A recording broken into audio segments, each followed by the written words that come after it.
Welcome everybody to a look at the second film in the Universal Noir #2 box set, and it is 1947's Time Out of Mind. So yeah, this is directed by Robert Siodmak, who I've seen at least 10 films from now, including such classics as The Killers, Criss Cross and The Phantom Lady. This clocks in at 89 minutes long, stars Phyllis Calvert, who was in the likes of Twisted Nerve and Appointment with Danger, as well as Robert Hutton, who I saw in The Steel Helmet, and Ella Raines, who was in the likes of Brute Force, Phantom Lady, The Suspect, both of which were also directed by Robert Siodmak, and The Web, which was in the previous Universal Noir box set. So this is about the son of a wealthy Maine family who shocks his relatives by announcing he wants to pursue a career in music as opposed to his family tradition of being a sailor. So once again, this is another effort in this film noir box set that really stretches the definition of that genre, as this is far more of a period drama. But it is still a good effort, albeit one that is far inferior to other Siodmak films from the same time. As yeah, this is the only film he released in 1947, and it's broadsided by, the likes of The Killers on one side and Cry of the City on the other, and yeah, it's just really rather sandwiched in between other far superior efforts. That said, the cast is effective in their roles. It evidently has a sizable budget to it, which is helping towards the period aspect looking really rather convincing. It is well shot, the plot is generally engrossing, and there is some decent characterization. Unfortunately, it is nothing we haven't seen before, meaning it is predictable for the most part, and it is also somewhat lacking in dramatic heft, because at the end of the day, these are a bunch of rich people, and yeah, there's only really one character, and that is Phyllis Calvert's character that you can really sympathise with, because she's been brought into this family.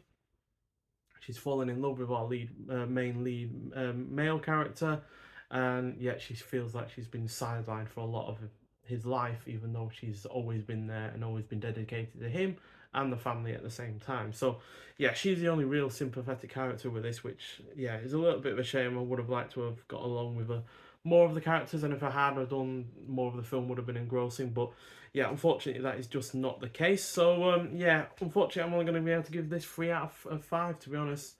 A slight downgrade on the previous film, which I gave 3.5 out of 5, and that's purely because even though that film was a crime comedy, it at least felt like it was parodying the film noir genre, was at least set in, an urban environment and, you know, in the modern day for what was 1946 or 7, whenever that film came out.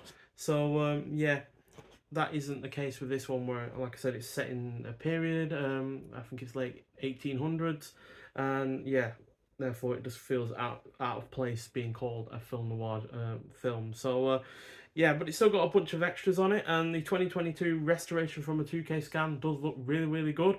Apparently, this was practically unseen at the time. Robert Siodmak apparently said it was only shown in one theatre in some place in America for only like one day, and then it was for some reason just completely mothballed and not really given a wide release at all. It's also got the original mono audio, which again still sounds pretty decent. Got audio commentary with film historian Adrian Martin from this year. Windows to the Soul, also from this year, clocking at 37 minutes long. In-depth analysis, including selected scenes, audio commentary by writer and academic Jose Arreo. Got Bold Venture, the Phyllis Calvert Murders from 1951, a 27-minute episode from the vintage radio series of Crime Phyllis, starring Humphrey Bogart and Lauren Bacall, taking inspiration from the famed British performer. You got Image Gallery, new and improved English subtitles, and it's a UK premiere on Blu-ray.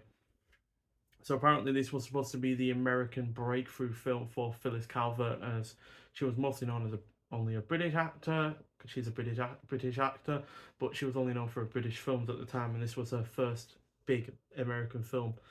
But unfortunately, it flopped at the box office, like I said, and yeah, which considering it cost apparently nearly 1.7 million, which is quite a lot for a 76-year-old film. Yeah, it just completely canned her prospects overseas. So yeah, which is a bit of a shame, because she is actually the one, bright spark in this film amongst the other rather good cast. So yeah, but unfortunately it's a bit of a letdown, to be honest, and yeah, it's easily my least favourite in this box set that I've seen so far. And yeah, one of the weaker ones in terms of the broader amount of box sets that we've had so far, including the 5 Columbia Noir box sets and the previous Universal Noir box set, which I didn't rate any film less than 3.5 out of that one. So yeah, this box set isn't currently looking like it's going to be one of the better ones, unfortunately, but hopefully things will pick up with the third film. But nonetheless, thank you for watching, and I'll see you in the next one. Bye.